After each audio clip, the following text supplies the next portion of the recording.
네, 레드캠프 조정훈 국민의힘 의원과 함께합니다. 어서 오세요. 네, 반갑습니다. 원래 레드캠프가 이제 화요일에 진행이 되는데 지난 화요일에 의원님이 필리버스터 대기 상태에 있었기 때문에 네, 나오실 수가 없었고 대기는 했는데 하지는 못하셨다고. 예, 그렇습니다. 뭐 우리 김용태 의원이 최장 기록 세우셨죠? 최장 기록을 세우셔가지고 예. 네, 저희 같은 이제 뒷번호는 이제 하지 않아도 되게 됐는데 네. 고생 많이 하셨습니다, 김용태 네. 의원님. 아쉽습니까?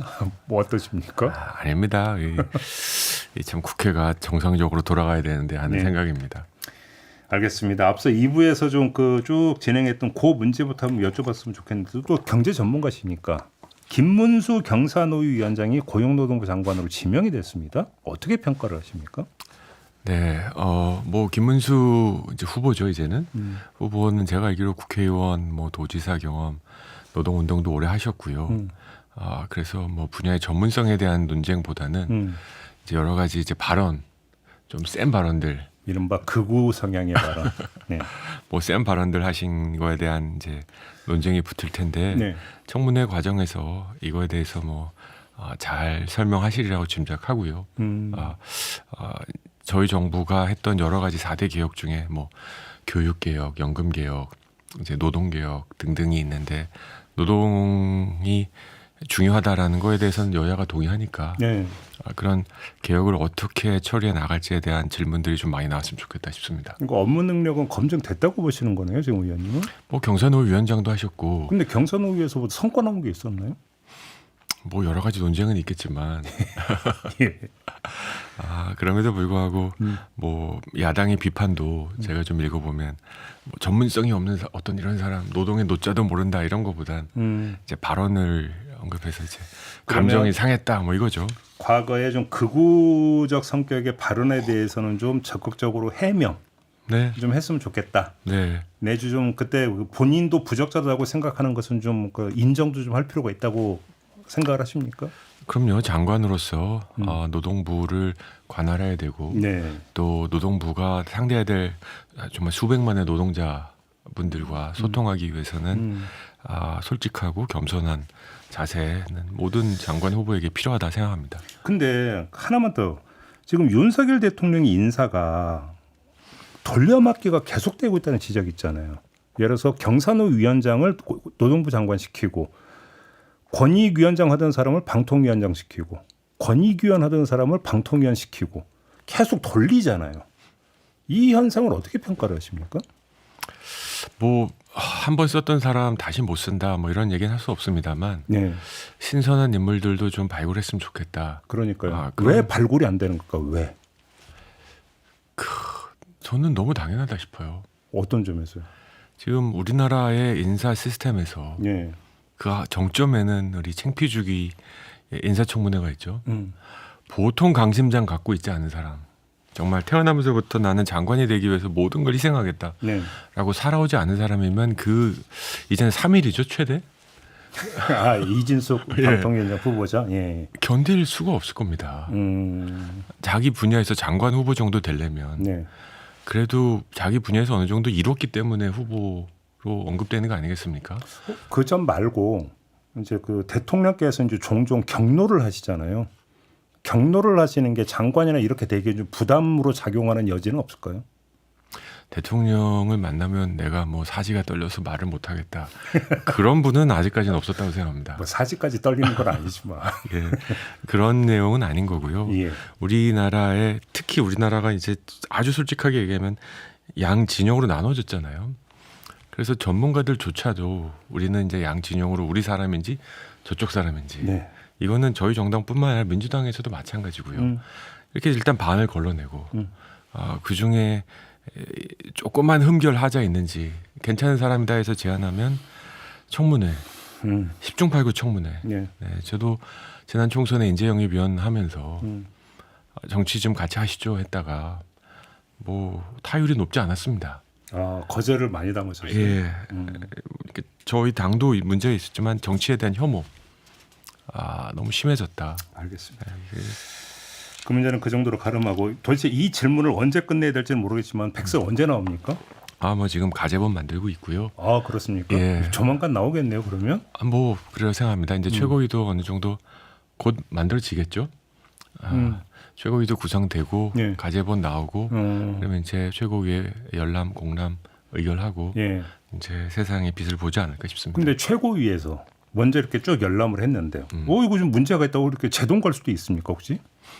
글쎄요, 아직 한 번도 제동 걸어본 적은 없다고 합니다. 예. 네, 지난 총선 백서 내본 게 처음은 아니니까. 근데 만약에 그런 제동 뭐 가정을 지금 할 필요는 없습니다만 저희가 제 혼자 쓴 것도 아니고 예. 10여 명 넘는 예. 당 내외 전문가들이 쓴 거고 이분들이 의결한 보고서를 뭐 정무적 이유로 수정하지는 않으리라 짐작합니다. 그렇게 보시고. 네. 지금 조금 전에 최고위원회가 구성되면이라고 말씀하신 게 그 정책위 의장 문제 때문에 지금 그렇게 표현을 하신 겁니까? 뭐 여러 가지 아직 뭐 지명직 최고위원도 아직 안 됐긴 했죠. 안 됐고 뭐 이제 그야말로 한동훈 체제, 한동훈 대표의 그 시스템이 아직은 다들 지금 어떤 분들을 임명하는지 기다리고 있는 거 아니겠습니까? 그러면 정책위 의장 문제는 어떻게 정리가 될 거로 전망을 하십니까? 예, 정책위 의장 어제 뉴스 보면서 왜 이게 갑자기 뉴스가 될까? 저는 고민을 좀 했는데 예. 뭐 당대표 저희 당의 당대표 잘 되기를 바라는 마음입니다만 한동훈 대표가 여러 번 얘기한 걸로 기억합니다. 자기는 뺄셈 정치가 아니라 덧셈 정치를 하고 싶다. 저는 사퇴해라라는 압박의 뉴스가 뺄셈 정치로 보여질 가능성이 너무 크다. 어제 사무총장이 대표가 임명하는 그 당직은 사퇴하라 이렇게 요구를 했잖아요. 공개적으로. 글쎄 말입니다. 뭐 그걸 갖고 당원 당규상 예. 뭐 사무총 정책의장은 원내대표와 협의해야 된다라는 규정도 있으니까 함부로 뭐 독단적으로 해고할 수 없다, 해임할 수 없다, 뭐 이런 그냥 법적인 논리를 지나서 예. 저 같으면 정점식 정책의장에게 소위 친한과 친윤을 연결하는 가교 역할을 좀 해달라. 오히려. 라고 이렇게 부탁했다. 예. 그리고 정점식 의장이 그러기로 수락했다. 예. 그래서 계속한다. 그러면 되게 멋있다. 소위 옛날 말로 탕평책 하는구나. 예.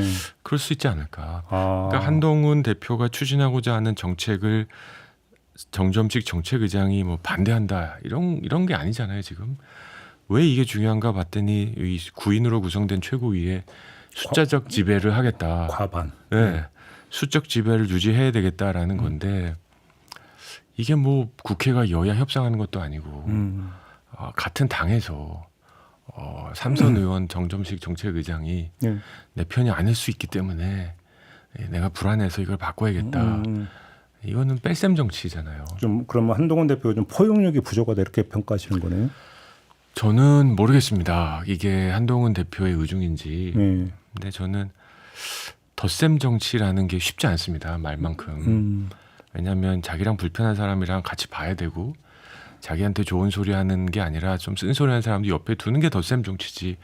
쉬우면 누가 못했겠습니까? 근데 그럼에도 불구하고 본인께서 스스로 정계에 입문하면서 덧셈 정치 하겠다고 하셨는데 지금 당대표가 되셔서 하는 덧셈 정치 좋은 사례가 될 기회를 놓칠 수도 있지 않을까. 근데 보도를 보면 윤석열 대통령이 엊그제 한동훈 대표하고 비공개 회동을 했을 때 당직은 알아서 하시라 이런 말을 한 것으로 보도가 되고 있는데 그게 사실이라고 한다면 윤석열 대통령도 뭐 묵인 내지 오케이 했다고 봐도 되는 거 아니겠습니까?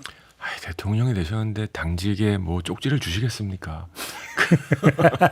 그건 뭐 예. 그렇게 말씀하실 수밖에 없고 말씀하시는 게 맞고. 근데 그렇기 때문에 오히려 한동훈 대표가 더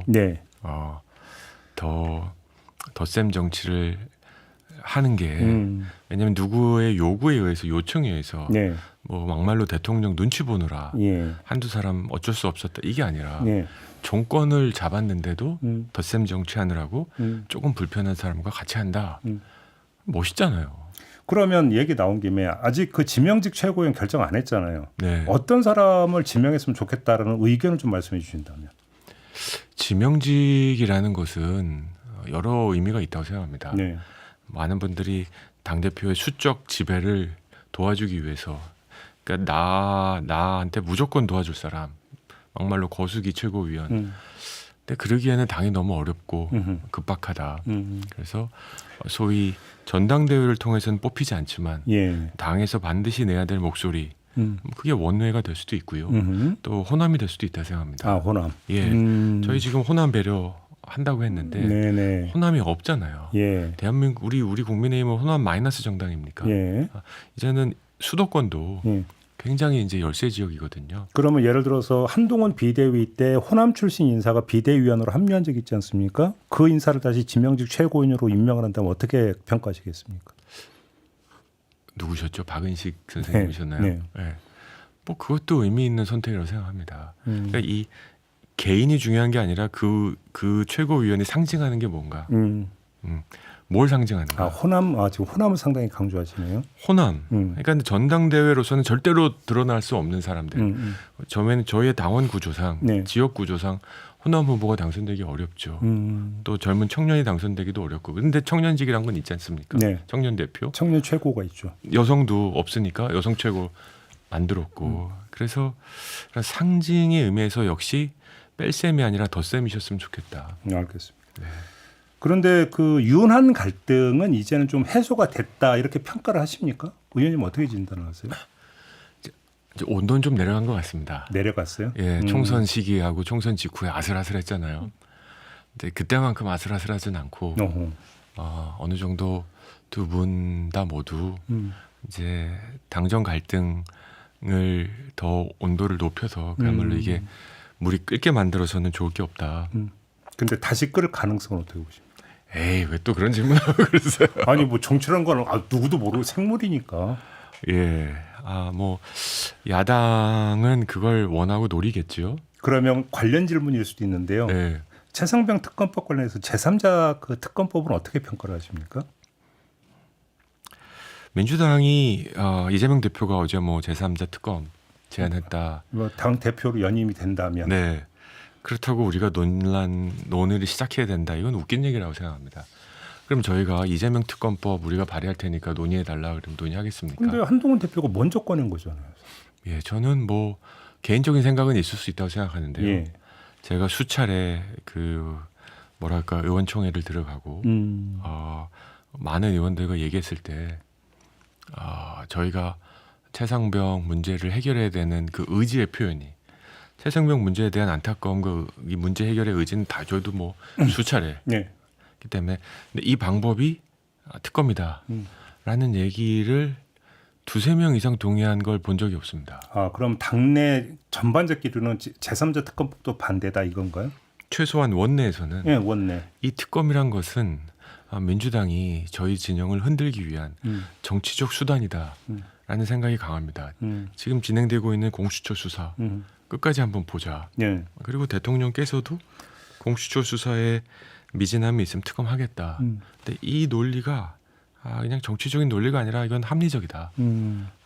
그리고 기존의 제도와 절차들을 존중하는 저희 우파 정당으로서는 이게 맞다. 그러면 그 의원님 말씀을 정리를 하면 이게 지금 만약에 되려면 의총회 회부를 해야 되고 의총회 회부를 하면 다수가 반대를 할 것이다. 이런 말씀으로 이해를 하면 될까요? 근데 당론 채택을 하시겠다고 하는데 네. 당론이 중요한 건 이제 원내에서 국회 안에서 이 법안이 들어왔을 때 네. 자기네 소신도 있지만 당론이기 때문에 이제 찬성하자 반대하자 이건데 이건 당연히 의원들의 의견을 충분히 수기하고 웬만한 당론은 과반하지 않습니다.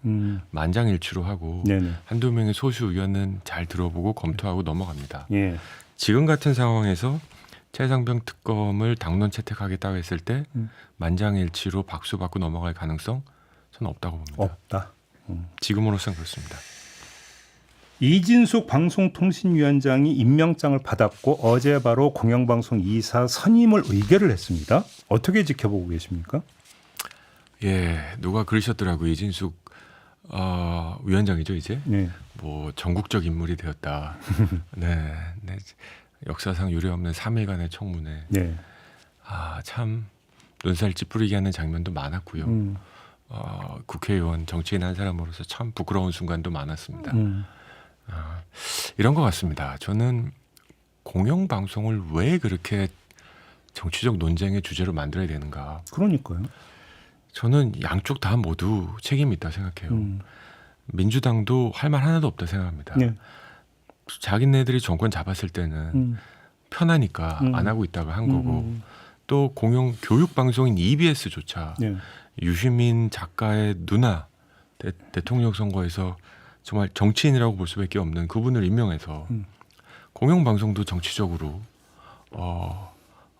의미 있는 그야말로 나눠주기식 임명 보직을 한 그 상황에서 저희 정당에게 정치적 중립을 시켜라라는 건데 실은 큰 틀에서 한번 논의해봤으면 좋겠는 게 공영 방송이 이렇게 논쟁적인 정치 시사 프로그램을 꼭 할 필요가 있을까?